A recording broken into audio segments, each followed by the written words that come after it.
Ok. Bem, boa noite a todos mais uma vez. É uma satisfação muito grande podermos estar juntos em mais uma reunião da nossa Associação Médica do Estado do Rio de Janeiro, SOMERGE. Tradicionalmente, temos essa reunião mensal, onde temos uma reunião conjunta com a SOMEI, né? Sociedade dos Médicos da Ilha do Governador, e também com a AMIBarra, Associação Médica da Barra da Tijuca, sendo que na, na SOMEI eu estou presidente, na SOMERGE também, e também na AMIBarra é a doutora Célia, nossa diretora científica, que é a nossa presidente lá da AMIBarra. Então, é um prazer muito grande todos estarem juntos aqui numa noite dessa, para termos um conhecimento extremamente importante. Doutora Célia, a senhora quer pelo menos dar a sua boa noite aí? Eu sei que a senhora está no trânsito, mas seria um prazer como nossa diretora científica da SOMERGE, por favor. Boa noite a todos. Sinto por estar nesse escurinho aqui nesse momento. Fico muito grata pela presença do Dr. Matheus Teixeira. Esse tema é um tema muito pertinente a esse momento que nós estamos vivendo. Tivemos uma situação recente no futebol, mas temos visto outros casos. Então, aguça a curiosidade dos colegas em diferentes especialidades. Nós tivemos a solicitação do nosso presidente, doutor Rômulo, e nós ficamos muito felizes com essa escolha. Sinta-se abraçado pela SOMERGE, doutor Matheus. Aguardamos sua palestra e convido a todos os colegas, tenham sempre atenção ao nosso Instagram, às redes sociais da SOMERGE, onde nós colocamos todo mês algum assunto de interesse para todos nós. Passo a palavra, então, para Dr. Rômulo, para fazer os comentários que precedem a apresentação. Muito obrigada. Obrigado, doutora Célia, satisfação imensa. Bem, então, boas-vindas a todos aí, a nossa Associação Médica do Estado do Rio de Janeiro, SOMERGE.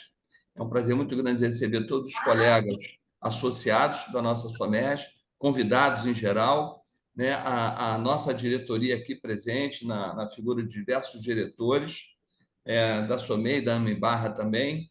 E teremos essa noite um tema muito especial, né? É morte súbita no atleta. Como bem a doutora Célia acabou de falar, é um tema extremamente importante para nós que militamos aí na medicina esportiva. Sabemos da importância que é o exame pré-admissional, né? Na verdade, o pré-participação, né? No nosso caso do esporte, a pré-participação, o acompanhamento do atleta e a valorização de tudo que possa se referir à prática desportiva. Então, o caso que aconteceu, infelizmente, não foi o primeiro, não vai ser o último, mas nós temos que estar muito bem preparados em relação a isso, né? Então, um preâmbulo que eu faria aqui com vocês seria em relação a uma coisa que o doutor Matheus vai falar, e depois a gente faz um comentário, que é o atendimento pré-hospitalar, né? Quer dizer, aquele que acontece no momento que um sinistro possa acontecer com qualquer pessoa, mas principalmente com atleta e qualquer um no seu final de semana, na prática do seu lazer. Então, para hoje, nós temos o nosso querido palestrante, doutor Matheus Teixeira.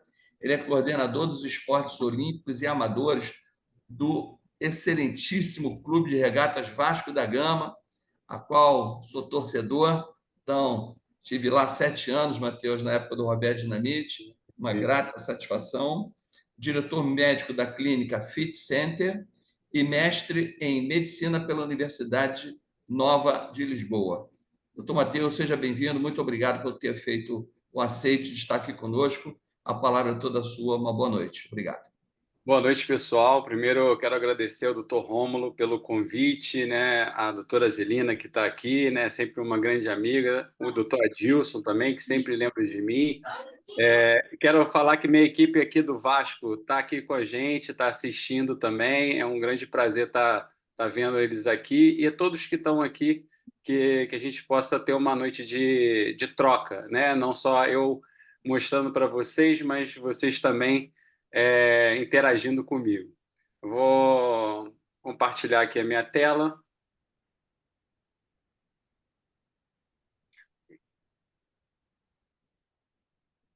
Já estão vendo aqui minha tela?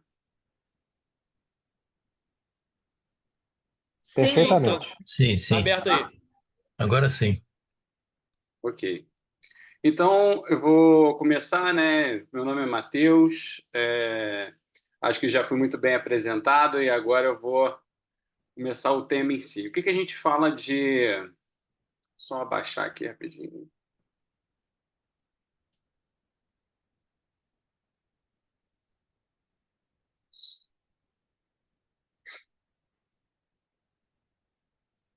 Bem,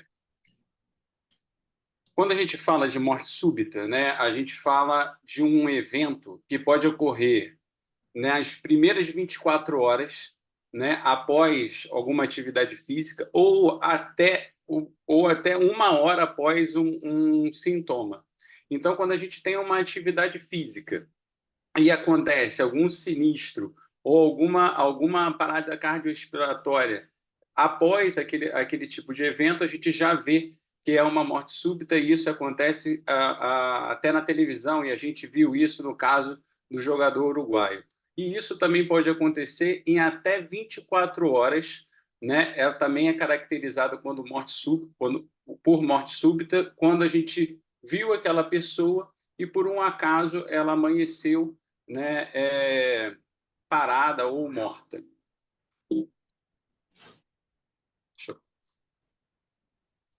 Então, a PCR, ou morte súbita, ela não respeita sexo, idade, se a pessoa está saudável ou não está saudável.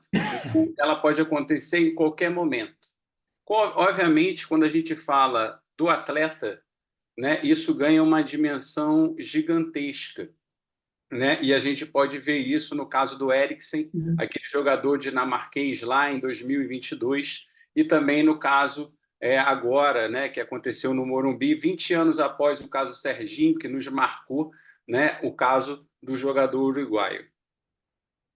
E aí é importante que a gente saiba a incidência dos casos de morte súbita, né? A incidência, 50% das causas de morte súbita são causas cardiológicas, né? E 50% das mortes súbitas, às vezes elas não se manifestam de um outro tipo de doença, né? Então, assim, ele não é hipertenso e de repente teve morte súbita. Às vezes a morte súbita se manifesta como a primeira causa, vamos dizer assim, né? Ela é muito silenciosa, a maioria das vezes. Obviamente, a incidência de morte súbita ela aumenta com a idade.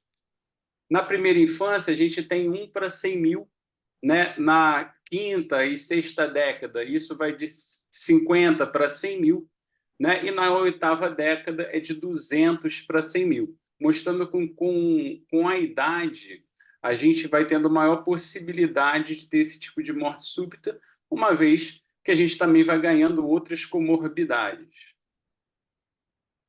É importante lembrar que a morte súbita, de uma maneira geral, ela é um evento raro no esporte, né? Porque a gente tem uma tendência quando a gente vê um caso como o do jogador uruguaio, aquilo sensibiliza muito a mídia e sensibiliza muito a todos. Todo mundo fica com medo. Eu recebi várias ligações, várias pessoas me mandando WhatsApp, né? E até reportagens e tudo mais, perguntando: e será que se eu fizer futebol eu não vou morrer? Será que não vai dar problema? Não, muito pelo contrário. A gente sabe que a atividade física moderada e até mesmo mais intensa contribui demais com a saúde, né? Modula sistema imune, melhora índice glicêmico, melhora pressão alta, né? Melhora índices inflamatórios, mas, obviamente, em alguns casos, pode causar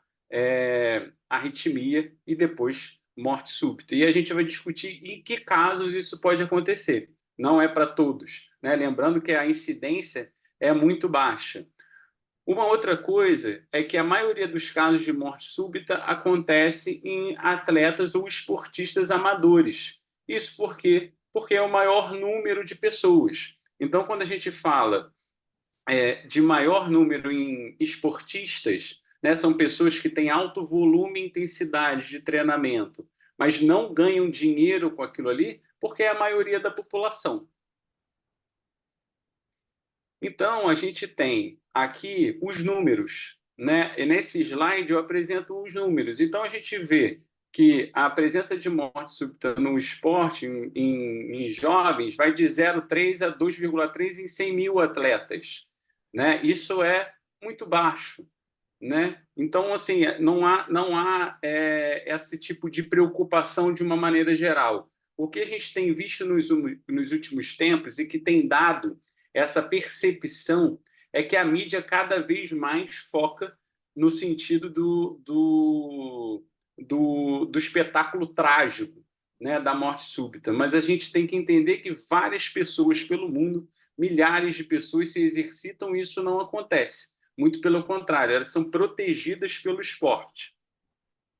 E aí, uma informação importante, né, que embora o número de mulheres, né, tenha aumentado nos últimos tempos, fazendo atividade física de alto volume e alta intensidade, então isso a gente está falando de atletas e não atletas, mas que fazem grande número de exercício, as mulheres, de uma maneira geral, têm menor incidência de morte súbita, chegando até a 30, de 5 a 30 vezes menor o número de morte súbita em mulheres do que em homens. Isso é um dado interessante. Não se sabe a causa ainda. Parece que elas são protegidas pela questão hormonal, né? A alteração do coração do atleta nas mulheres é bem diferente do que nos homens, né? Os homens têm um coração do atleta muito mais pronunciado do que as mulheres, e isso se vê até no eletro. O eletro da mulher atleta é totalmente diferente do homem atleta.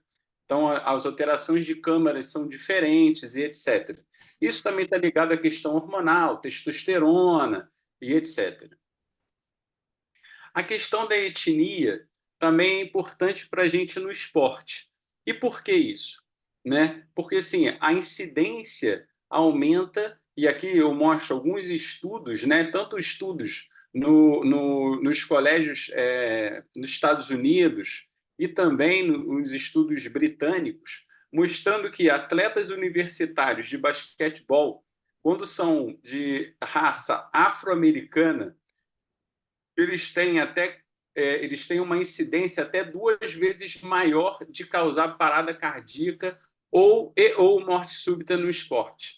Por quê? Porque também já se sabe que a alteração cardiológica nos indivíduos de raça negra é muito mais vista ou muito mais pronunciada, é muito maior do que nas raças caucasianas. Né? E isso é uma questão da raça. Até as questões de alteração eletrocardiográfica nos indivíduos de raça afro-americana ou negros, de uma maneira geral, é muito diferente dos indivíduos caucasianos de uma maneira geral. Então, o que quer dizer com isso? Quando a gente vê um atleta homem que tem maior incidência de morte súbita, quando a gente vê um atleta negro, a gente também tem que ter mais cuidado. E a gente vai chegar nesse ponto. Então, assim, a gente sim, a raça, sim, no esporte é fundamental a gente saber, a gente colocar qual raça que é, né? Obviamente, a gente sabe que no Brasil, né, a gente tem uma mistura muito grande, mas é importante a gente ver esse tipo de alteração, ter ciência disso, porque em alguns casos a gente vai ter algumas alterações que são notórias daquela raça. E às vezes não é nada demais. É só uma questão de um achado que é comum, entendeu? E aqui, outra questão importante é que os exercícios, de uma maneira geral, que podem causar mais causas de morte súbita ou parada cardiorrespiratória, são os exercícios que têm maior volume e intensidade. E a gente está falando aqui do futebol, do basquetebol, do futebol americano. Por quê? Porque se joga num calor absurdo às vezes, né, em dias de sol, em situações climáticas extremamente desfavoráveis, mas com altos volumes de intensidade. Então, a gente tem um jogador hoje de Premier League ou da Série A do futebol brasileiro corre até 12 quilômetros por partida. E isso ele não corre só de linha reta. Ele corre, caminha, dá tiro, volta, tem deslocamento. Então, assim, é um jogador que exige muito do ponto de vista físico. Então, esse jogador é mais propenso, né, se tiver algum tipo de substrato, a ter um quadro de parada cardíaca ou morte súbita. Outros fatores podem estar ligados a isso, né? E muitas vezes a gente esquece desse tipo de fator, que são os fatores ambientais. Estresse térmico pode gerar arritmia, que a gente está falando isso, de calor, umidade baixa ou umidade muito alta, desidratação, né? Desequilíbrios hidroeletrolíticos, desequilíbrios ácido-base. Isso tudo tem que estar dentro do combo. Às vezes o atleta não tem nada do ponto de vista estrutural do coração, o eletro dele, pré-participação é super bom, o teste ergométrico é super bom, mas dentro daquele cenário é uma situação de gravidade. E aqui eu dou um exemplo para vocês, né? Naquela primeira onda de calor que a gente teve no Rio de Janeiro, a gente teve um jogo acontecendo em Nova Iguaçu, meio-dia, né, 11 horas, do Sub-17.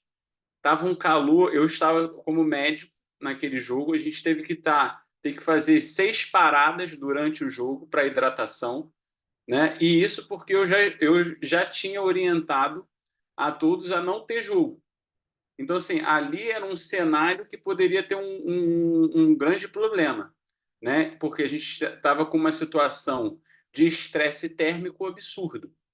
Então, se tivesse algum jogador ali que tivesse algum substrato de arritmia maligna, isso poderia acontecer. E isso é uma coisa que nós, que trabalhamos com esporte, temos que estar atentos. E aqui, esse diagrama, né, mostrando a idade, né, o número de morte súbita e a idade da pessoa que faz atividade, mostrando que ali entre 40, 45, 50 anos é o número maior, né, de incidências, né, que fazem atividade de alto rendimento. Lembrando que a gente falou que a morte súbita acontece mais acima de 80 anos, né, 200 para 100 mil. Mas quando a gente está falando de atletas, né, os atletas master que têm essa faixa etária, eles apresentam uma maior incidência.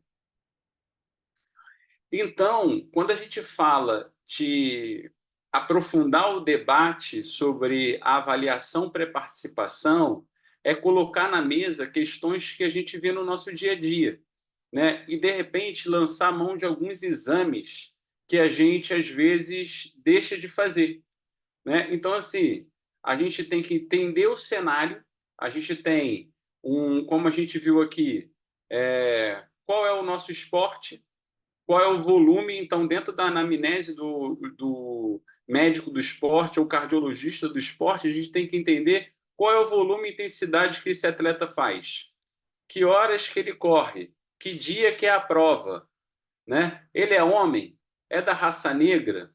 Né? Que tipo de modalidade ele faz?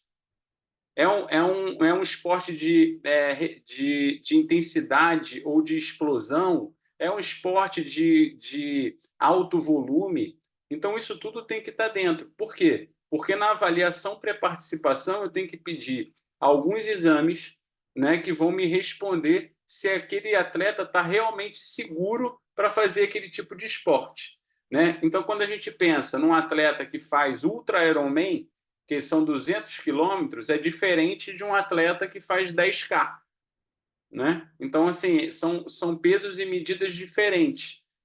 Ah, ele faz toda semana, ele treina todo dia, né? Qual é o volume dele de treino diário? qual é a idade dele, né? Dentro desse cenário eu tenho que ver, e aí aí a gente vai falar isso, né? Na avaliação pré-participação, eu tenho que ter alguns pontos importantes que a gente, como médico, tem que pedir. Então, quando a gente vai fazer uma avaliação pré-participação hoje, a gente tem que aprofundar isso, né? A gente tem que deixar de ser só uma questão simples da exame físico e eletro, que salva 80% da população, tá?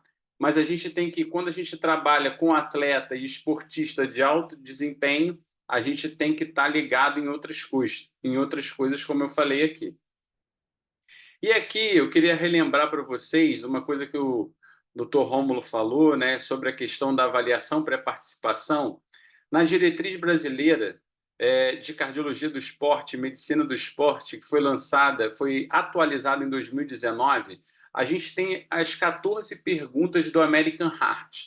Né? Essas 14 perguntas, elas colocam bem o que a gente deve perguntar para o atleta para se cercar que aquele atleta a gente não vai ter surpresa, né? Ou seja, a gente tem que perguntar se ele teve já dor no peito, se ele tem história na família de morte súbita, se ele já teve alguma arritmia, né? Se na família tem história prévia de alguma doença hematológica, quais remédios que ele toma, se ele está fazendo reposição hormonal, né? É importante a gente saber que tipo de reposição hormonal ele está fazendo, qual é o tipo de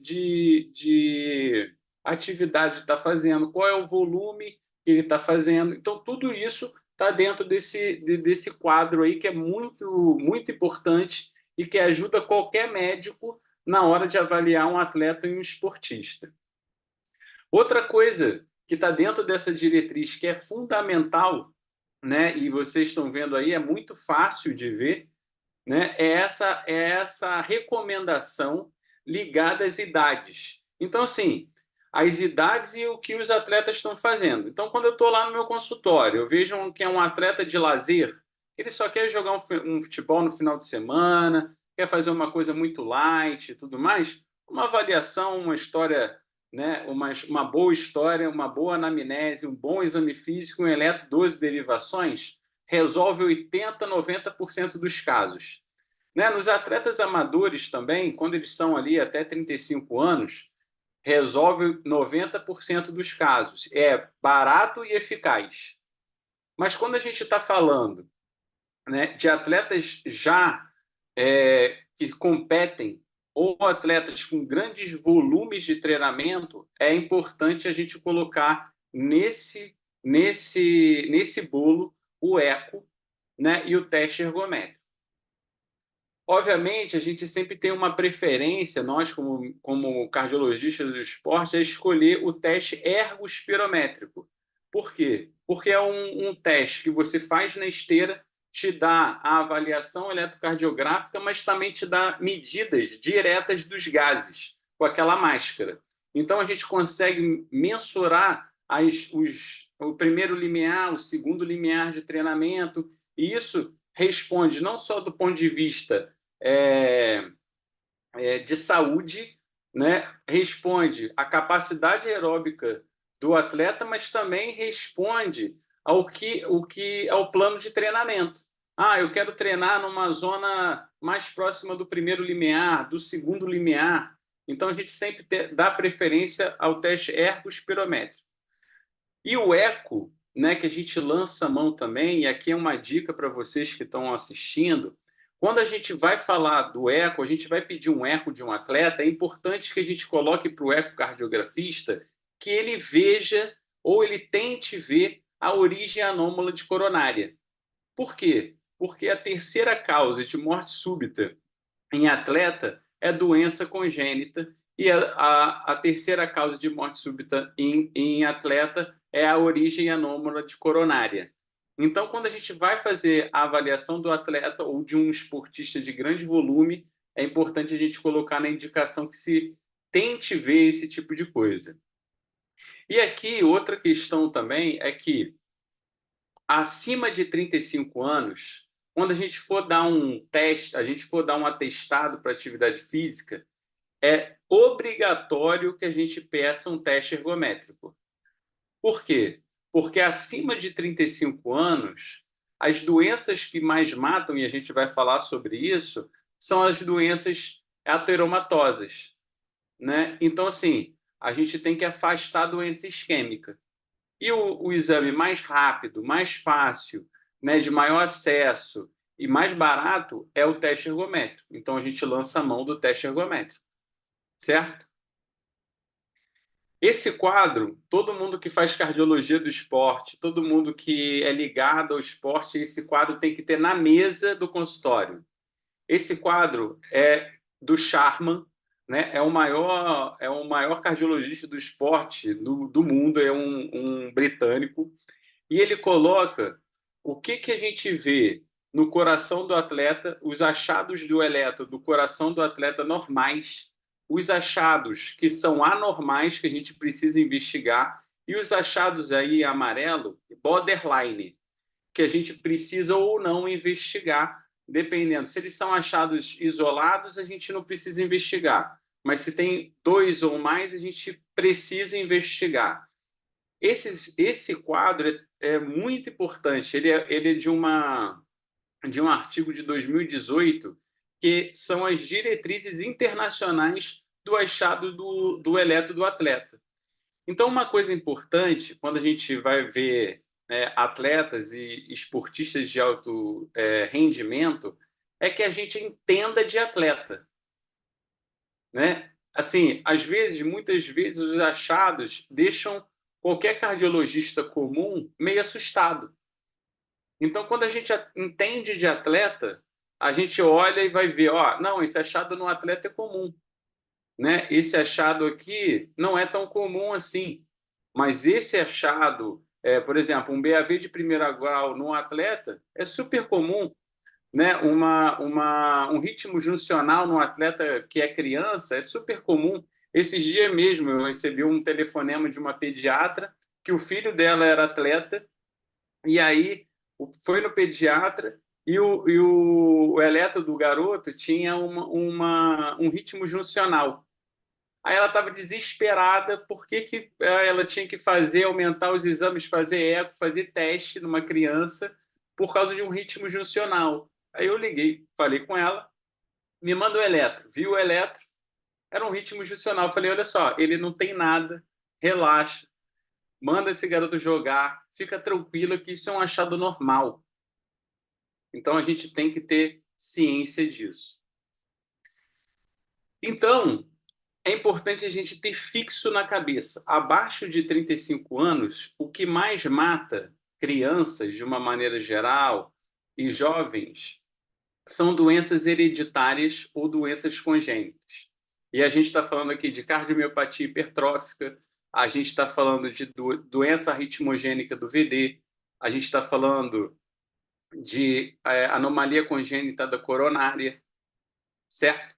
Quando a gente fala acima de 35 anos, a gente já vai falar de cardiopatia isquêmica.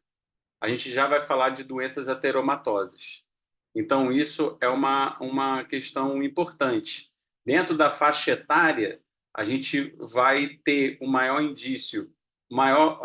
Estou pensando mais em uma canelopatia, estou pensando mais numa doença congênita do que um garoto, por exemplo, infartar. Isso é muito raro. Né? Geralmente ele tem problema na bomba, não tem problema nos canos, né? Como diz a professora aqui de cardio congênita da UF. Esse quadro é muito importante, por quê? Porque muitas vezes a gente colocou a cardiomiopatia hipertrófica como a doença que mais mata atletas. Hoje em dia, isso varia um pouco.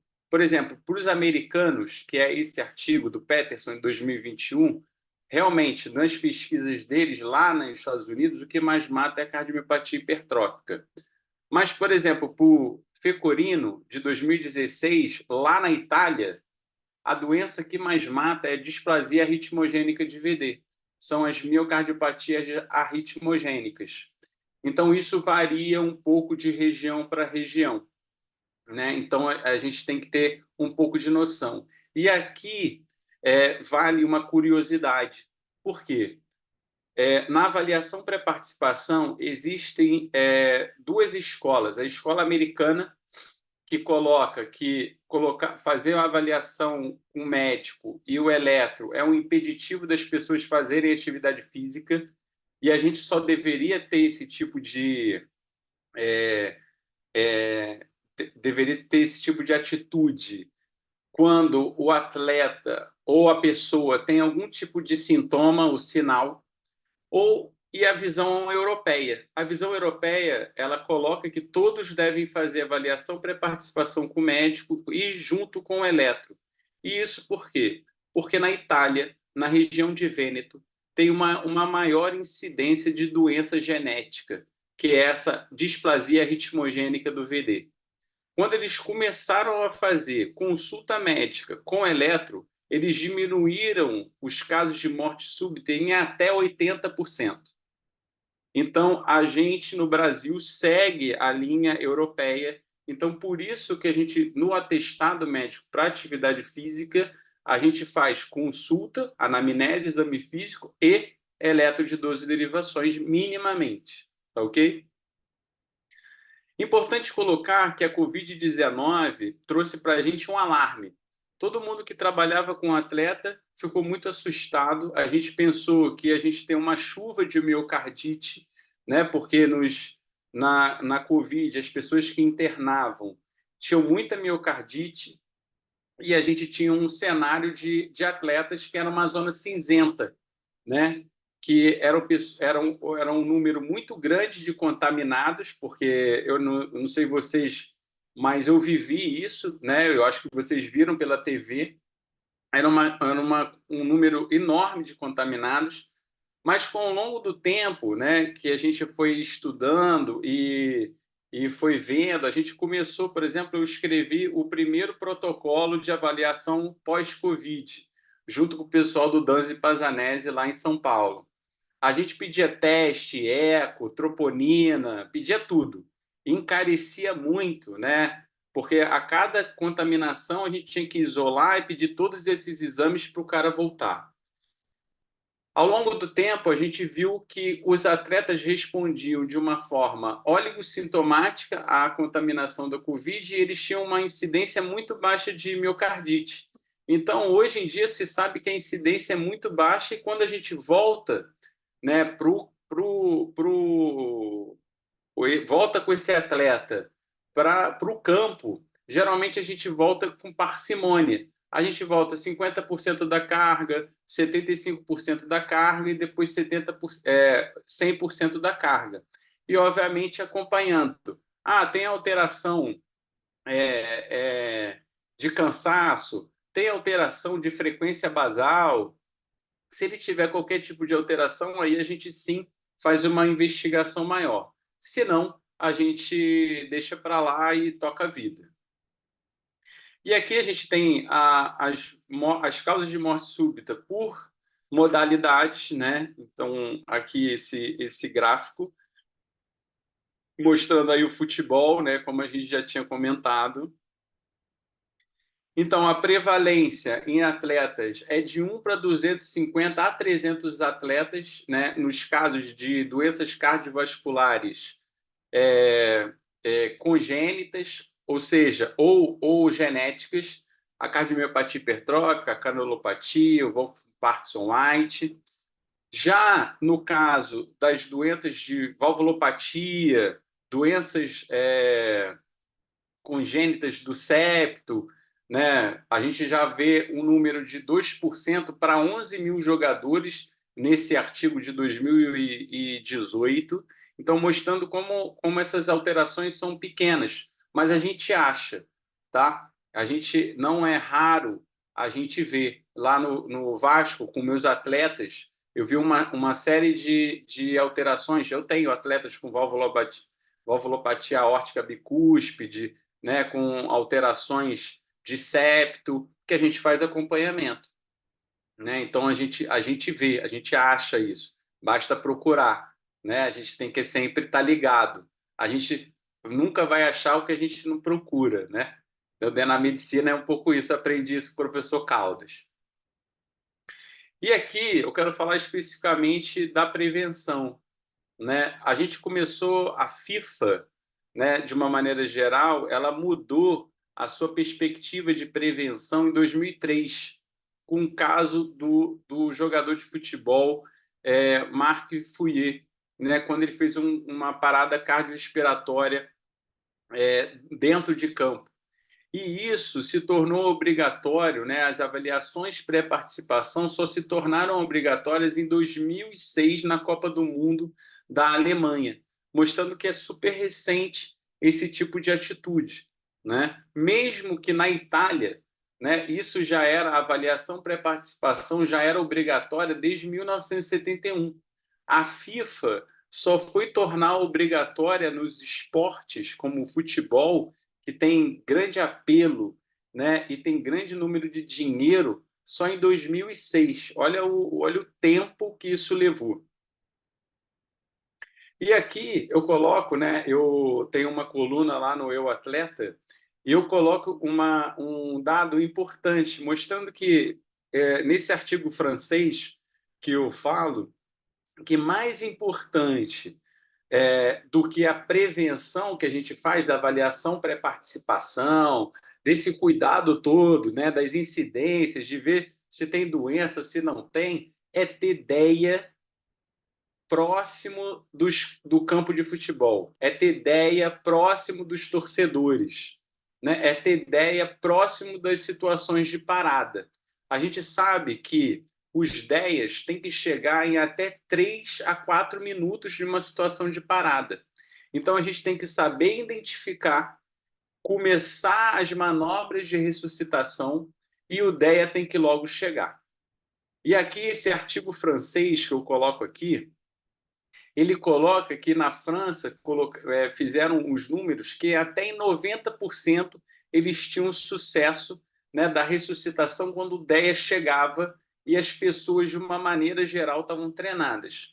E aí, na Câmara Técnica, né, eu dei essa palestra sobre parada cardiorrespiratória, né, o Dr. Rômulo estava lá acompanhando e tudo mais. Eu falei exatamente isso, né, que a gente devia ter esse tipo de coisa para todos os esportes, esse tipo de treinamento, e para todo mundo. No Japão, por exemplo, eles aprendem BLS, que é suporte básico de vida, na escola, né? Eles fazem eletro, por exemplo, na escola no Japão. Então, você diminui a incidência de morte súbita enormemente, porque imagina como eles fazem essa triagem geral. Quantas pessoas eles podem salvar, né? Quando a gente quantas pessoas, por exemplo, no Brasil não fazem nenhum tipo de avaliação, mas lá no Japão eles fazem, né? Mostrando uma diferença gigante quando a gente fala de prevenção. E aqui a FIFA, né, mostrou essa recomendação, e essa recomendação trouxe também uma orientação médica, de emergência médica, e colocou essa mala, né, essa mala toda completa aí. O Dr. Rômulo depois pode falar, tem grande experiência aí, né, como médico bombeiro, o DEA e todos os aparatos aí de tubo, né, e etc., que a gente tem que ter na beira-campo, na beira-quadra, né, aqui pessoal do basquete, pessoal do futsal e etc. E aqui eu colocando exatamente isso, né, que eu acabei de falar, que a sobrevivência, nos casos dos americanos, né, nas escolas americanas, eles tiveram 59 casos de PCR, por exemplo, 42 casos foram revertidos por causa do DEA, estava muito próximo da situação de parada. Então, isso é muito importante, a gente ter planos emergenciais nos ambientes esportivos, para os atletas e também para o público. E os casos que aconteceram, né? Os casos atuais que têm acontecido, a gente tem visto isso, né? O caso do Eriksen, que eu coloco aí, né, a foto, e infelizmente o caso do jogador uruguaio que aconteceu aqui. A gente tem duas situações. O caso do Eriksen, um caso de extrema gravidade que aconteceu em 2022, numa Eurocopa, estava todo mundo vendo, e a gente viu como é que foi efetivo, né, o salvar do atleta. Né? As equipes saíram, tinha uma equipe de prontidão de emergência médica logo próximo, o DEA chegou e o atleta sai de campo acordado. Né? E ele hoje em dia está jogando muito bem lá no Manchester United. E a situação do Esquerdo, né? Que foi uma situação que chegou a ambulância de forma muito rápida em campo, só que houve um confundimento. Por quê? Porque quando o atleta fez uma arritmia maligna, ele evoluiu com convulsão por baixo débito. As pessoas se apegaram à convulsão. Né? E aí, quando ele chegou no hospital, ele já tinha muito tempo parado, fizeram 5 choques, ele voltou, e aí a gente sabe, né, como médicos, como pessoas da área da saúde, que é muito difícil voltar e ter sucesso. Né? Então, isso é uma situação que a gente precisa repensar no nosso dia a dia. A gente tem que estar treinado para situações de emergência, ainda mais nesses ambientes. E aqui o Conselho Europeu criou, em 2015, uma diretriz toda para emergência, né, para situações de emergência ligadas ao esporte. E isso daqui a gente lá na Câmara Técnica, certamente o Dr. Rômulo vai encabeçar isso junto, né? A gente vai estar junto nesse cenário de emergência médica aí como um todo. E eu trouxe aqui para vocês um treinamento, né? Esse treinamento saiu na UEFA. Eu quero que vocês agora peguem o celular de vocês, apontem para esse QR Code, né? Esse QR Code é um treinamento de ACLS, de BLS, que a UEFA fez em 2024, agora, né? Antes da Eurocopa aqui desse ano, né? E colocando um pouco do que a gente precisa. Então, assim, a gente tem que saber o que a gente tem que fazer, como é que o DEA tem que chegar, quantas massagens eu tenho que fazer boca a boca ou não tem. São pequenas perguntas rápidas e você vai fazendo e ao final você vai estar treinado. Isso é muito bom para a gente relembrar as manobras de ressuscitação. Né? Já que a gente está numa audiência virtual, né? E a gente não pode ter bonecos, né? Fazer, discutir, esse é o melhor cenário. A gente fazer pelo celular, a gente relembrar as manobras de ressuscitação pelo celular. E diante disso, a gente já vai chegando ao final da nossa palestra e eu coloco aqui uma atenção importantíssima na questão dos eventos de massa. Quando a gente fala em evento de massa, a gente tem que pensar que o esporte ele traz, né, para a gente uma grande quantidade de torcedores. A gente está falando de um Maracanã com 60 mil torcedores, a gente está falando de São Januário com 25, 23 mil pessoas. Né? E aí a gente tem que estar com um plano de emergência muito bem feito. Esse plano emergencial ele não começou agora. Né? Ele tem vários cenários que eles foram desenhados e tudo mais, principalmente lá fora. E aí os casos da Bundesliga e da Premier League são extremamente importantes para a gente ter como exemplo.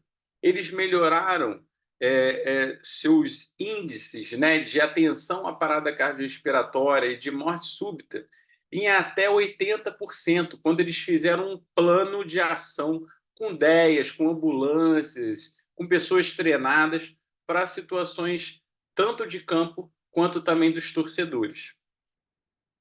E aí eu trago esse plano de ação aqui, né? O que a gente precisa ter para um plano de ação, né? O que a gente precisa pensar? Então, assim, responsabilidade das informações, quem é a equipe médica, como é que são os meios de transporte, quais são os hospitais de referência que a gente tem que levar, qual é o sistema de comunicação, né?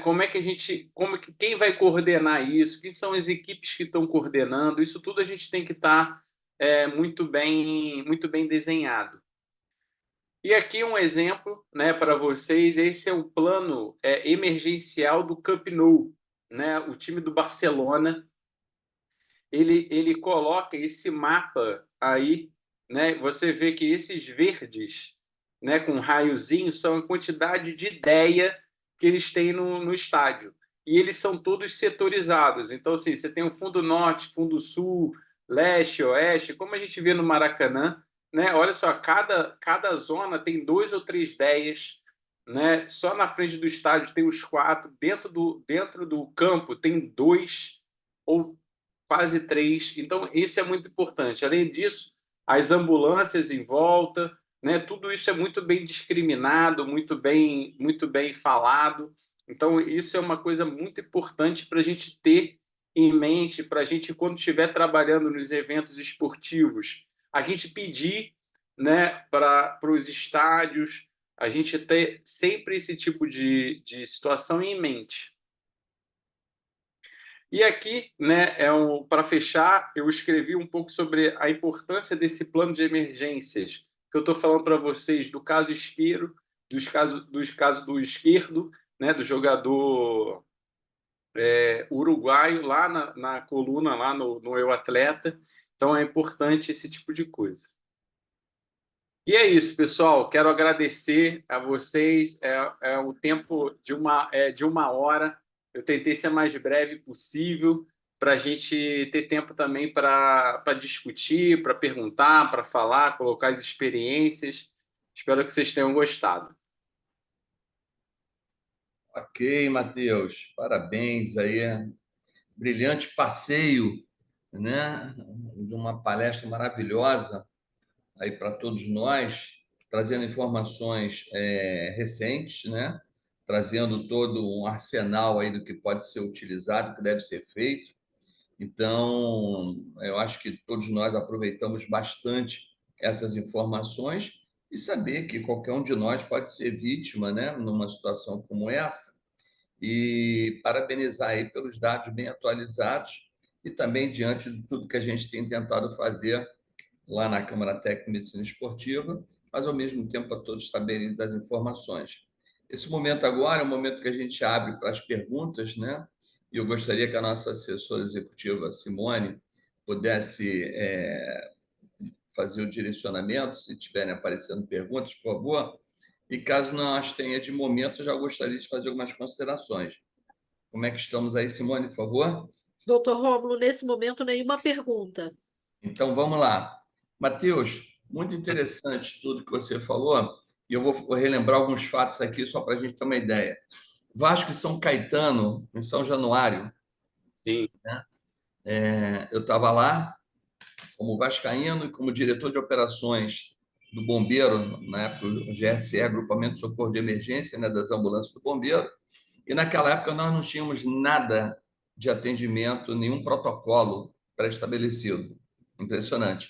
Mas eu sabendo, e naquele momento, São Januário não tinha limitação de público, né? E havia um público excedente lá, eu liguei para o doutor Moutinho, que era o vice-presidente médico, e solicitei a ele, que lá o Vasco, naquela época, tinha a Golden Cross, eu solicitei que fossem montados alguns postos, que foi mostrado durante o atendimento daquelas vítimas lá, algumas tendas, né, mostrando do lado de fora, e o departamento médico do Vasco era um outro modelo ainda, e todas as macas, o que tinha lá de suporte, né?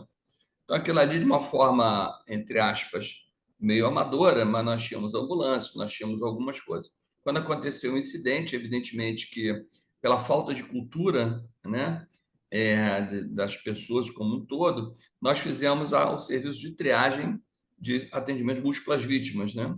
Por isso que alguns viram que eu comecei a fazer triagem, eu tinha comigo 3 médicos e 3 enfermeiros, né? E a gente começou a fazer uma triagem e botar no próprio campo. Né? E não tinha nenhuma vítima praticamente vermelha, o máximo podia ter alguma vítima amarela e o restante era tudo verde. Mas o apelo na televisão e dentro do que a gente falava com o centro de operações, nós conseguimos botar em 18 minutos, nós tínhamos pelo menos 6 helicópteros sobrevoando São Januário, né? O governo do estado, a AMIL, Unimed, todos eles colocaram suas aeronaves à disponibilidade para nós, e apareceram mais de 40 viaturas, né, ambulâncias, para fazer o socorro de possíveis vítimas. Nós tínhamos como referência naquele momento o Hospital Salgado Filho, o Hospital Souza Aguiar e o Hospital do Andaraí, né? E aquilo era dividido mais ou menos, tinha uma pessoa minha na área do despacho, né? Para que daquele momento ali, mais ou menos, a gente fosse dividindo para os hospitais. Tivemos uma criança fazendo um voo para o Souza Aguiar, que era um trauma de bacia no momento, mas também que não teve maiores consequências. Qual a importância disso tudo? A importância disso tudo é que, antes de acontecer, eu também estava responsável nesse ano pela festa do Réveillon na Avenida Atlântica, e eu estava com tudo que eu fazia, estava filmado e fotografado. Então, tinha tudo de São Januário preparado, tinha fotografado tudo. Isso serviu até de defesa do Vasco no momento, evidentemente, da parte legal que pôde acontecer. Esse é um dado importante. Segundo dado importante, o jogador o Everton, no jogo, o Vasco, e não me lembro quem era o adversário, eu estava assistindo o jogo com o Roberto lá no gabinete, na sala da presidência, e de repente olho para o banco de reserva, aquele antigo banco de reserva atrás do gol ali, e o Vasco ficava sempre ali naquele banco, e vejo que o atleta começou a ter uma crise convulsiva. Eu não me recordo bem quem era o médico, acho que era o Clóvis que estava. O Clóvis começou o primeiro atendimento, eu descia, cheguei lá, era um ataque à arritmia severo, que o paciente, que o jogador fez uma crise convulsiva por baixo débito também.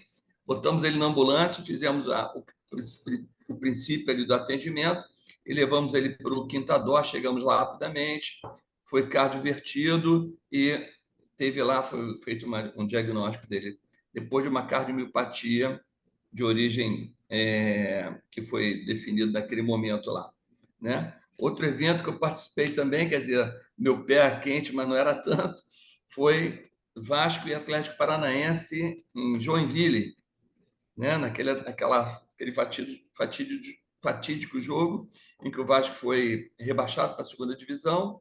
Eu tinha ido até como chefe de delegação, chegando lá, fizemos toda a inspeção e não tinha polícia militar dentro do estádio, não tinha bombeiro militar, era bombeiro civil dentro e mesmo assim autorizaram o jogo com todos os questionamentos, com tudo que a gente podia fazer. E aí teve aquele atrito todo entre as torcidas, né? E num determinado momento, aquele torcedor do Atlético Paranaense lá, vítima das coisas que aconteceram, só para você entender, cara, eu tive que tirar o cara de lá de onde ele estava, da arquibancada, para dentro do campo e botar num helicóptero da Polícia Militar. Um helicóptero da Polícia Militar adaptado, só consegui pegar um saco plástico, botar na minha mão e fazer hiperextensão de cabeça para melhorar a parte respiratória do cara. Não tinha mais nada ali para fazer, né? E transferi ele para o hospital da Unimed, que era o hospital de referência. Para voltar para o campo, eu dei uma carteirada como médico para pegar uma ambulância, e a ambulância que voltou para o estádio.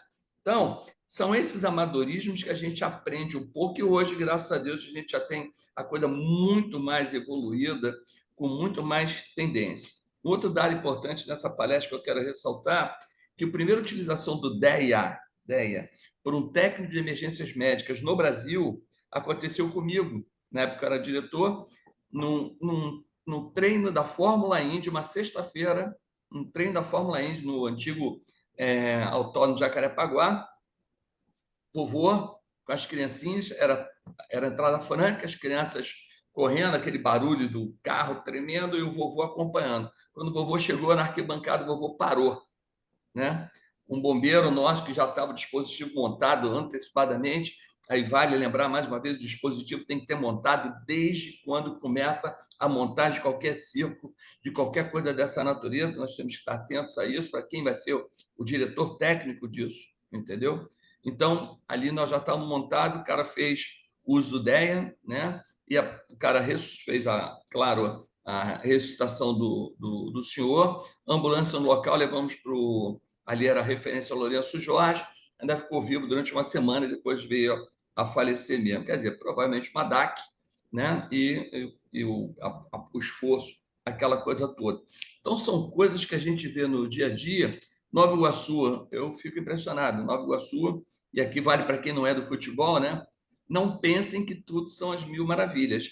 O banco do time visitante, né, é um sol que bate em qualquer horário, de manhã ou à tarde. O banco de reserva do time visitante é um sol, não tem nada, não tem uma árvore, não tem uma sombra, não tem absolutamente nada. Então, o que você falou é uma pura realidade que a gente tem que pensar bastante sobre isso, né? Eu vejo muito da pré-participação, né, dos anos de pré-participação, a importância disso para o atleta e a importância disso para a defesa do médico que trabalha com o atleta. Ou não trabalha com o atleta, o médico do consultório que chega alguém pedindo para um atestado para fazer a prática de atividade física.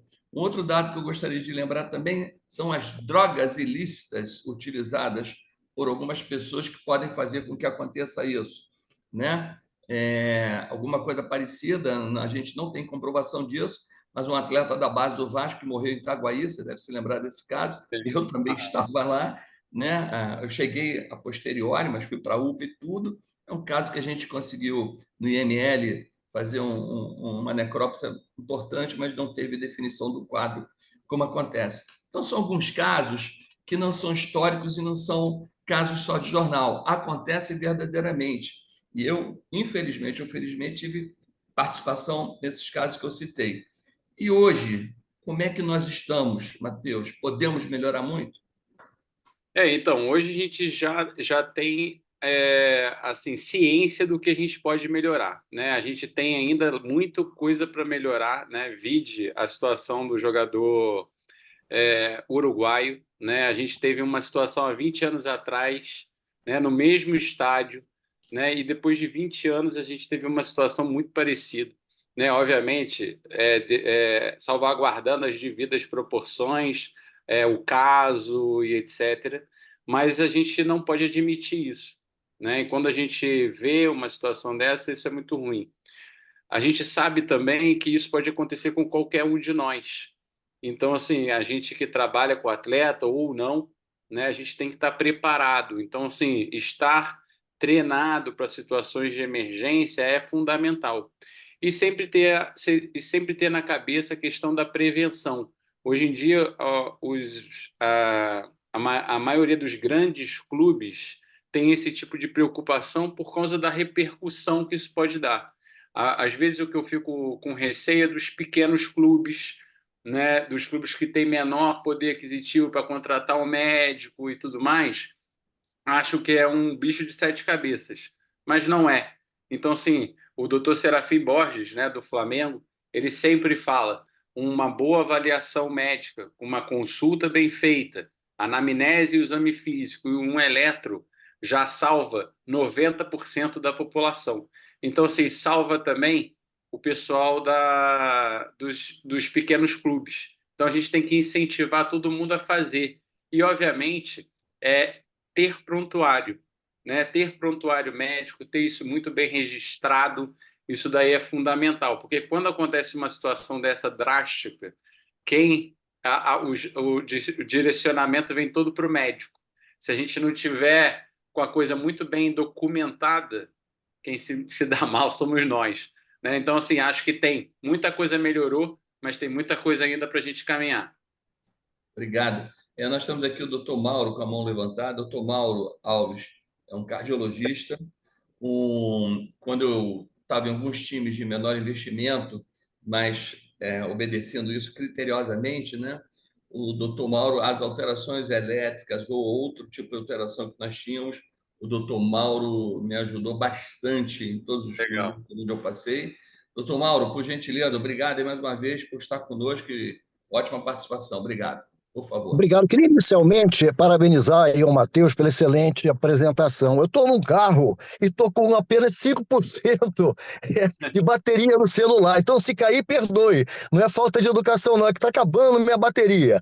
Mas, antes de mais nada, pedir ao Matheus mandar um grande abraço para o meu amigo Caldas, colega meu de turma. Pode deixar. Matheus, ontem eu apresentei parada cardíaca lá no Procardíaco. E esse mês de setembro, como nós sabemos, nós cardiologistas, é o chamado Setembro Vermelho. E na SOCESG, se entrar na SOCESG, está uma gravação que me pediram para fazer, voltada à população leiga, né? sobre isso. Eu ontem tive a curiosidade de entrar no cardiômetro e verificar, às 10h10 da noite, nós tínhamos precisamente 1.020 mortes por doença cardiovascular. Esse aí, infarto e derrame. E você frisou muito bem, porque a sua palestra foi específica para atividade física, né, no esporte. Mas, na verdade, o grande nicho é a doença arterial coronariana, que, como você bem frisou, acima de 35 anos que a gente vai ter que estar mais atento para isso. Então, é importante para os outros colegas que estão nos assistindo, exatamente esse tipo de prevalência que deve ser buscado. Canalopatia, as doenças congênitas não significam mais do que 5% das mortes súbitas, né? Mas, evidentemente, que sem procurar brugada, QT longo, QT curto, taquicardia ventricular, polimórfica, catelocarominérgica ou a miocardia hipertrófica, que, por sinal, saiu agora uma diretriz da SBC em abril desse ano. Então, um algoritmo muito interessante em relação a indicar ou não o CDI. Mas tem tanta coisa, eu deixo isso só para a pergunta direto. Em termos de prevenção, isso é minha grande preocupação. Existe uma lei carioca em que obriga a ter DEA em shoppings, em clubes. O clube que eu frequento não tem. E tem também uma lei estadual, o governo pesão, que se você responder um questionário negando tudo para ir para o seu clube, antigamente eu tinha que ir para o departamento médico, fechou-se o departamento médico, dispensou-se os médicos, depois se eu levasse um atestado, eu conseguiria fazer atividade física. Agora, se a pessoa negar, se transfere uma responsabilidade que antes era da instituição para o próprio indivíduo. O que você acha que a gente poderia fazer nesse sentido? Ou seja, de provocar as autoridades, né, de fiscalizar, não só tem que ter o DEA, mas saber utilizar o DEA. Perdão eu falar rápido, porque se por acaso eu cair, você me perdoe, é que eu estou com bateria no final. Tá bom, E mais uma vez, um tranquilo. grande abraço e parabéns aí pela palestra. Fica tranquilo que eu vou mandar o primeiro, não vai ser má educação, né? Segundo, obrigado pela pergunta. Terceiro, que eu vou mandar o abraço para o professor Caldas. E acho que a resposta é que nós, como médicos, como instituição, né, como a SOMERG, como o CREMERG, como outras instituições, pressionarmos e mostrarmos a importância que é essa avaliação do médico, né? Quando a gente fala do atleta, não, a gente tem a avaliação, o exame físico, a história, né, e o eletro. Acho que a gente tem que criar esse tipo de valor. Acho que a gente deu um passo muito atrás quando a gente criou o parquet, a gente liberou isso, né? Ou liberaram isso. Na verdade, a gente também não tem muito poder, né? O poder está dentro de uma situação que às vezes é muito difícil para a gente, mas criou um grande risco. E outra coisa é criar incentivos, né? E a gente pode fazer isso, que ir para as escolas e ensinar o BLS, né? Ir para as academias ensinar o BLS, mesmo que o CREF já ensine ou já coloque esse tipo de situação, mas a gente tem que estar mais atuante nesses cenários, né? Que é a importância que as pessoas... E de uma maneira frequente, né? Porque tem que ser medular. Caiu a ligação, perdão. Não caiu não. Pode falar, mano. Mas, assim, a gente tem esse tipo de coisa. Então, assim, a gente tem que ter esse tipo de trabalho nas escolas, nas faculdades, ensinar as pessoas o suporte básico. Se as pessoas sabem o suporte básico e têm o DEA próximo, e é muito fácil ver isso, né? Lá fora, no aeroporto, em qualquer lugar do mundo, tem DEA em tudo quanto é lugar, né? Eu tive, por exemplo, no Benfica, fazendo um estágio, lá no Estágio da Luz, tinha DEA em vários lugares. E lá era engraçado que todo DEA tinha um QR Code na frente. Quando você aciona o DEA com o seu celular, qualquer pessoa, né, que saiba mexer no DEA, acionou para abrir o DEA, aquilo ali desperta um alarme para todos os médicos do clube e o sistema de emergência do estádio. Então, rapidamente as pessoas vão para aquele lugar para atender aquela pessoa. Então, esses exemplos lá fora são vários. É só a gente pegar, né, o que eles fazem lá, o que eles adotaram, o que estão tendo sucesso, e a gente também fazer aqui, né?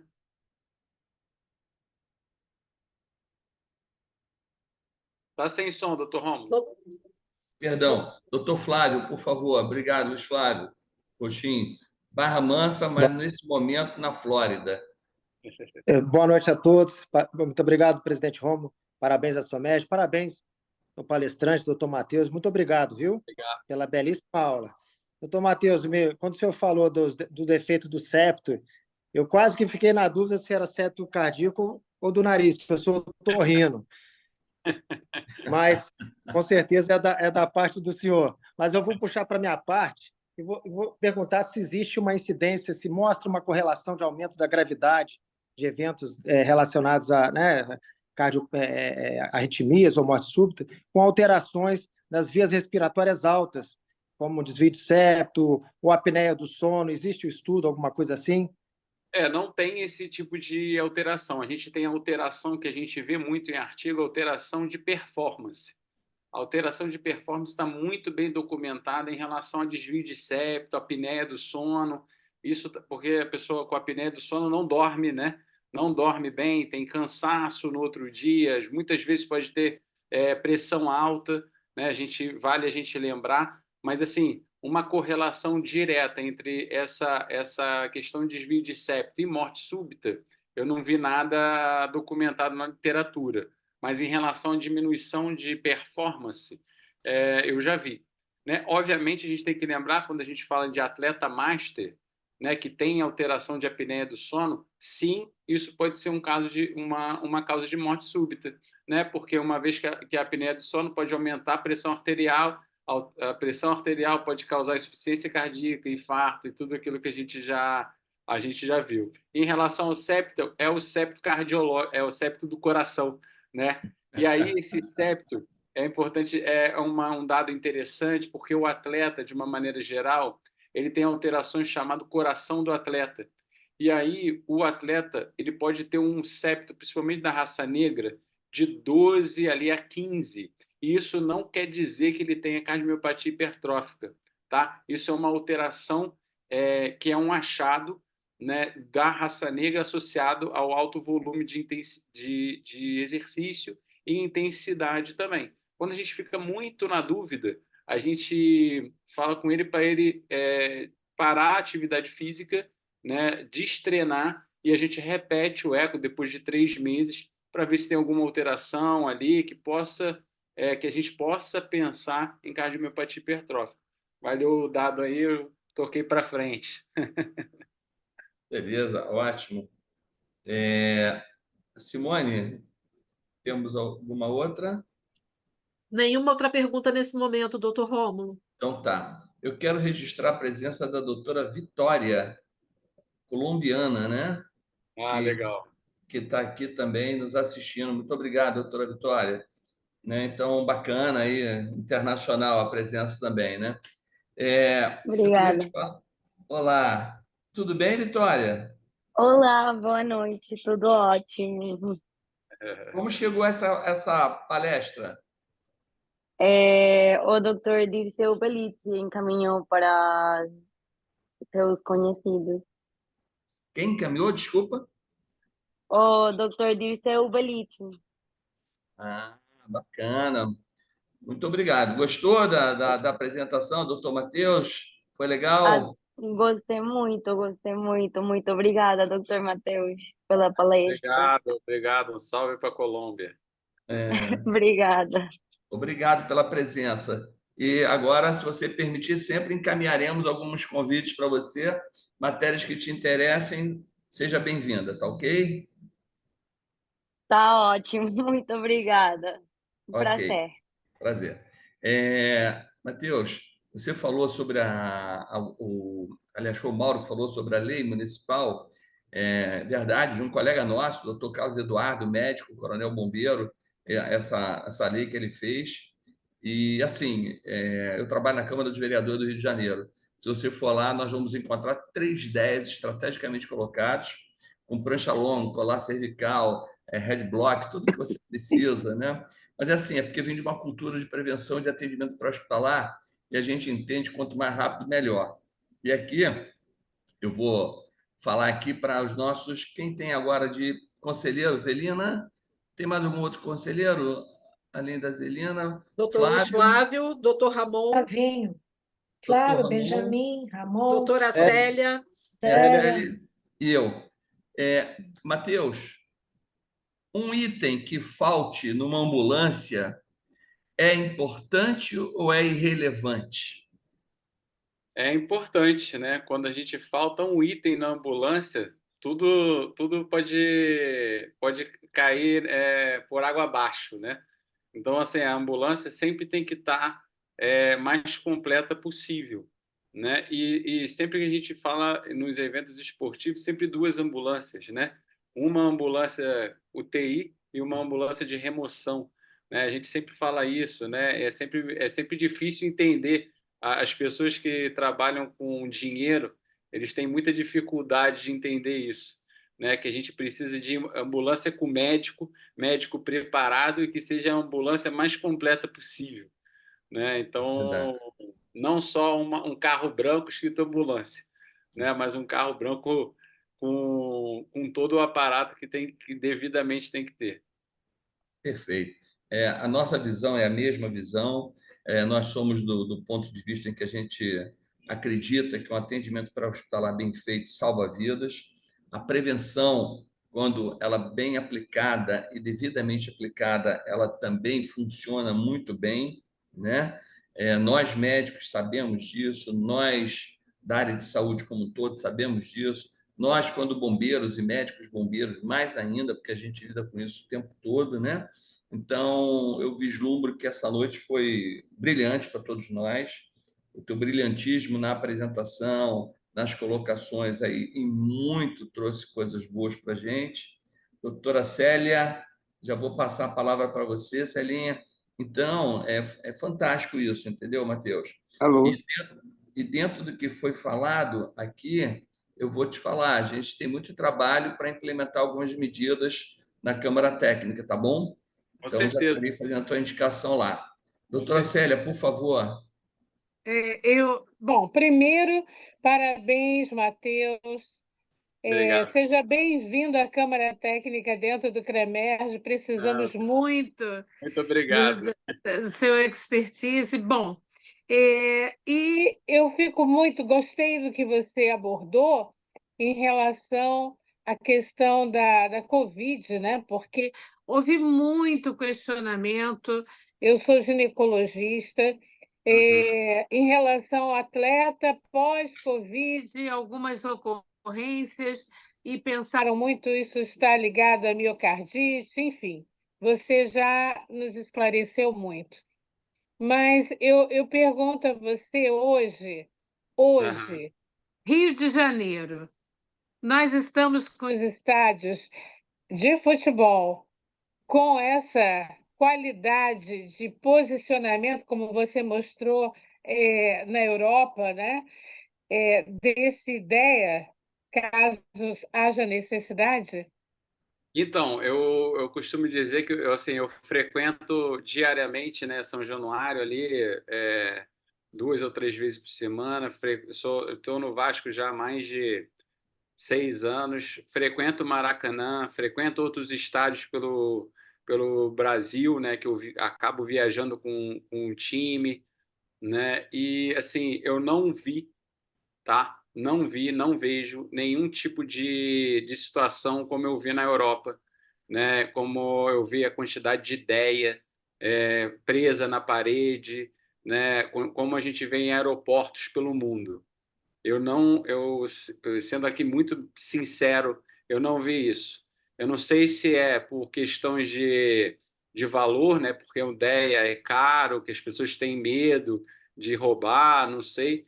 Mas assim, isso é extremamente preocupante, né? Porque a gente não tem, e eu não vi nenhum tipo de plano emergencial em nenhum lugar, né? Assim, eu vejo uma ambulância colocada lá, né, que faz parte de uma questão da organização do evento. Então, assim, a gente estava num jogo do Sub-20 em Minas, tinha uma ambulância lá, né? A gente ia lá, via se estava tudo bem e tudo mais. Mas será que aquela ambulância ela servia só para os jogadores, servia para os espectadores também, né? muitas vezes era uma só ou duas ambulâncias, que é muito pouco, né, para uma quantidade enorme de pessoas. Então, isso tem que ser muito mais bem planejado. Eu acho que isso é um campo enorme que a gente tem para trabalhar, né? Eu acho que a gente devia exigir dos lugares, não só dos estádios de futebol, tá? A gente vai começar agora, dia 12, né, de outubro, o NBB, por exemplo, com Vasco e Flamengo ali no Tijuca. Será que o Tijuca tem ideia, né, em todos os lugares? Será que a gente está preparado para aquilo ali? Né? Lá no Pedrão, o Vasco sempre joga lá, né, com futsal. Será que tem ideia, né, nos lugares, lá na entrada, na saída, nos setores? Como é que é isso? A gente tem que pensar o esporte de uma maneira muito mais séria de prevenção. E se a gente pensar que todo o cenário que a gente precisa de um DEA, obviamente a gente não vai pensar uma pessoa que corre na praia, mas quando a gente, por exemplo, pensa nas corridas do aterro, né? A gente tem um plano de ação lá, a gente tem um plano que tem que estar lá.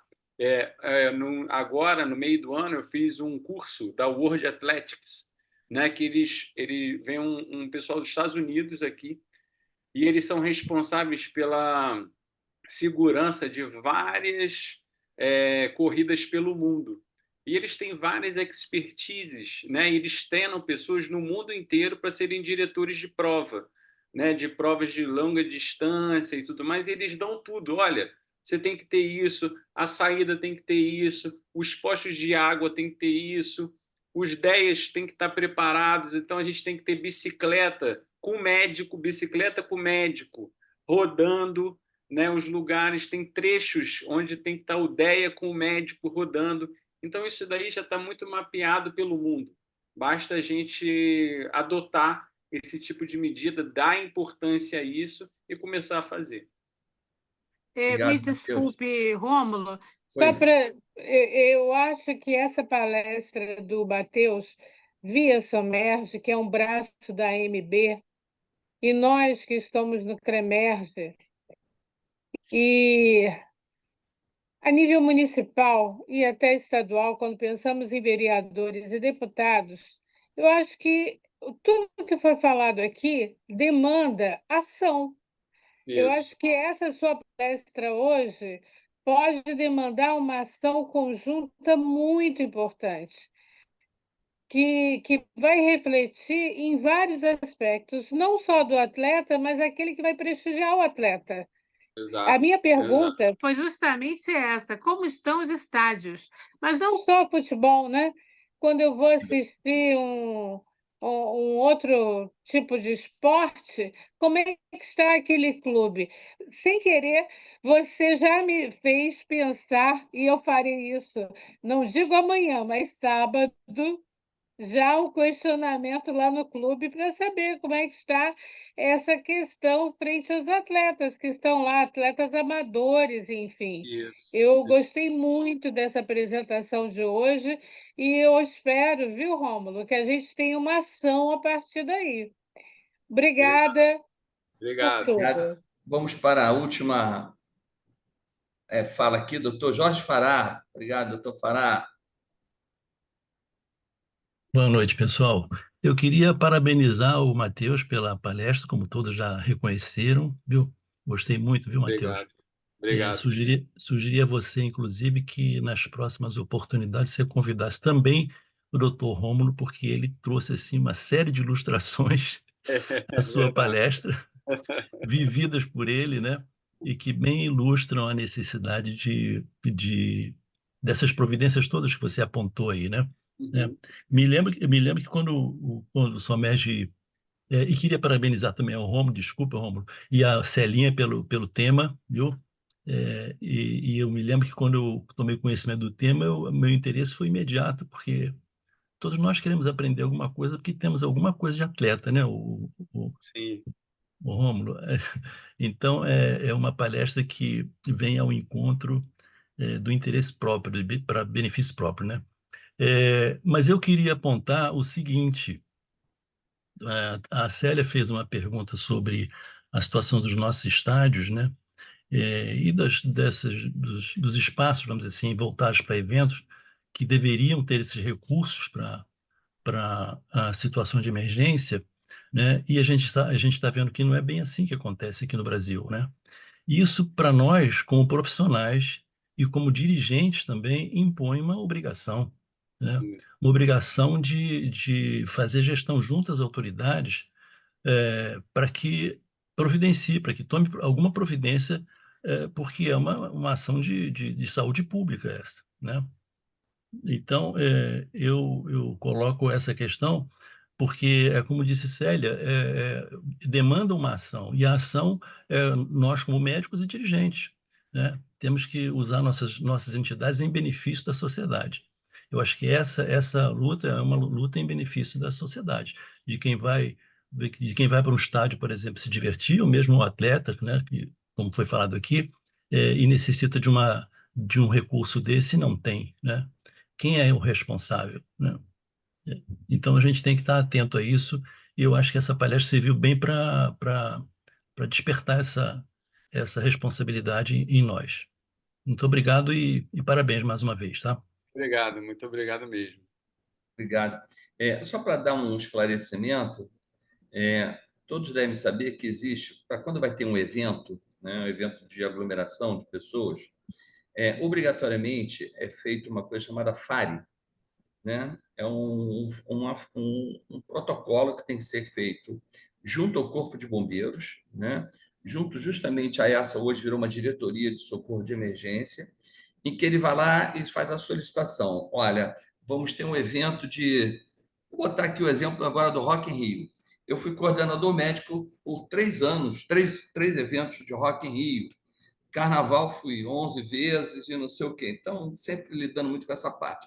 Então, vamos lá. Rock in Rio. O cara deu entrada lá e falou, olha, vou ter número de 40, 50 mil pessoas por dia, evento que começa a tantas horas, termina a tantas horas, a configuração é essa. Então, quando ele apresenta isso, já tem um protocolo pré-estipulado que vai falar assim, olha, para esse número de pessoas, você tem que ter um posto médico com tantos leitos, você tem que ter tantas ambulâncias, tipo A, tipo B, tipo C, quantas ambulâncias tiverem que ser, você tem que ter, aí assume um médico, assume como diretor técnico, aí pega um CART, temporário, que é o certificado de anotação de responsabilidade técnica, que aí o CREMERG, quem libera a partir do momento que o FARE, que é atendido pelo bombeiro, ficou pronto, essa ambulância, o médico passa a ser esse médico passa a ser o responsável pelo evento, é responsável médico pelo evento, e ele tem que prover todos os recursos necessários para esse evento ter a segurança necessária, conforme a sua classificação. Aí ele pega isso e o CART é liberado. Aí o médico que está com esse CART liberado, ele vai e municia todo o ambiente com as demandas que foram solicitadas pelo Corpo de Bombeiros. É como se ele recebesse um laudo de exigências e ele tem que cumprir esse laudo de exigências. Na hora que ele cumpre esse laudo de exigências, ele está pronto. Esse é um ponto. No momento que está havendo o evento, existem equipes do Corpo de Bombeiros que vão ao local fazer a vistoria para encontrar as condições que foram pré-estabelecidas como obrigatoriedade. Então, o bombeiro chega no local e vê, tem tantos leitos, tem tantas ideias, tem tanto não sei o quê, tem tanto não sei o quê. Se ele identifica que naquele ambiente está faltando médico, está faltando maca, está faltando uma agulha, uma seringa, o que for, é notificado e o bombeiro faz uma denúncia ao Conselho Regional de Medicina para apurar o porquê que havia essa falha. Esse entendimento, né, é um entendimento que eu não vou ir mais à frente, mas eu vou parar por aqui, é para saber a importância que é. Então, na verdade, quando eu frequento lá o Maracanã, tanto como eu tenho cadeira cativa no Maracanã, quanto em jogos que eu vou pelos clubes que eu estou fazendo, a gente tem o atendimento daquela ambulância, aquela equipe que está lá, atende a um FARE, né, de um que foi exigido. E tem um CART, um certificado de anotação de responsabilidade técnica. Mas, como bem o Matheus falou, a gente não vê, né, os 10 como deveriam ser distribuídos. O DEA não é muito caro. Hoje, se a gente quiser comprar um DEA agora, a gente passa um cheque de R$ 6.000 e compra um DEA. Né? O automático, R$ 6.000, você bota ele aí. Um que deve ter no Vasco até hoje, eu que fiz a doação de graça, e na Portuguesa, na ilha, eu também consegui de graça esses 10. Então, o DEA não é muito caro. O que eu acredito que seja é a falta de disposição das autoridades maiores de exigir. E o medo que o cara tem de que vai colocar e vai ser roubado. Mas, na verdade, salva a vida e a gente teria que fazer essa proteção. Agora, na provocação da série, que foi sensacional, e aqui, Celinha, é que você botou para fora, mas nós vamos tomar algumas providências junto à Câmara Técnica de Medicina Esportiva, que eu estou como responsável em relação a isso, porque nós não podemos ficar a reboque e muito menos ser pura e simplesmente reativos. Nós temos que ser proativos mesmo, como foi bem colocado aqui por todos. Então, Matheus, quero contar com a tua participação. Outra coisa, Simone, por favor, nossa assessora executiva, Pois não, vamos doutor Rômulo. fazer um podcast com o doutor Matheus, se assim ele puder fazer. Nós vamos fazer e nós vamos começar uma campanha no Rio de Janeiro de segurança nos estádios e para os atletas e para os torcedores. Podemos fazer isso? Quem aprova, continua como está. Quem desaprova, bota a mão para cima, diz que está Ou contra. aplauda, né? Ou aplauda. Então, tá bom. Então, galera, Matheus, vamos comprar essa briga aí? Vamos, estamos dentro, vamos para cima. Então, pronto. Simone, marca com o doutor Matheus para fazer esse podcast. Matheus, suas palavras finais antes de eu passar para a doutora Célia para fechar. Obrigado a todos, carinho muito grande por vocês estarem aqui conosco. Foi até 21h02, fora do padrão, tá? Um abraço a todos. Matheus, por favor. Eu quero agradecer imensamente todo mundo, né, que está aqui, todo mundo que falou, que perguntou, né, que gerou essa comoção. Isso é muito importante, né? Acho que quando a gente está todo mundo unido, a gente é muito mais forte, né? Parece clichê, mas não é. É a verdade, né? E ter vocês assim juntos, todos nós juntos, para essa coisa vai dar certo, né? A gente vai conseguir mudar esse cenário, né? Esse cenário já é expandido lá fora, né? A gente já vê isso lá fora e a gente tem que ver isso aqui dentro. A segurança dos atletas, a segurança das comissões que trabalham com os atletas e a segurança dos torcedores é fundamental. E a gente está junto nessa, né? Conte comigo sempre, né? Sempre, sempre, sempre. A gente não tem medo de brigar, né? A gente não tem medo de brigar e eu não tenho nenhum medo de brigar. Vamos para dentro. Isso aí, gente. Obrigado. Beleza. Boa noite. Valeu, Matheus. Obrigado. Doutora Célia, para encerramento. Obrigado, Matheus. Eu quero agradecer muito ao Matheus, porque a sua apresentação gerou justamente o que foi falado pelo Fará e pelo Rômulo, e todos que estão aqui presentes, eu tenho certeza que gostaram não só da apresentação, mas o que gerou essa apresentação, que é uma ação. Eu acho que foi o fundamental exatamente isso. E outro detalhe que você comentou, que também gera uma ação, são os que praticam esporte amador, ou até aquele aluno, né, nos colégios que praticam atividade física. E será que tem uma estrutura caso essa criança ou esse adolescente apresente algo? Enfim, você, com a sua palestra, gerou um brainstorm para que a gente tenha ações.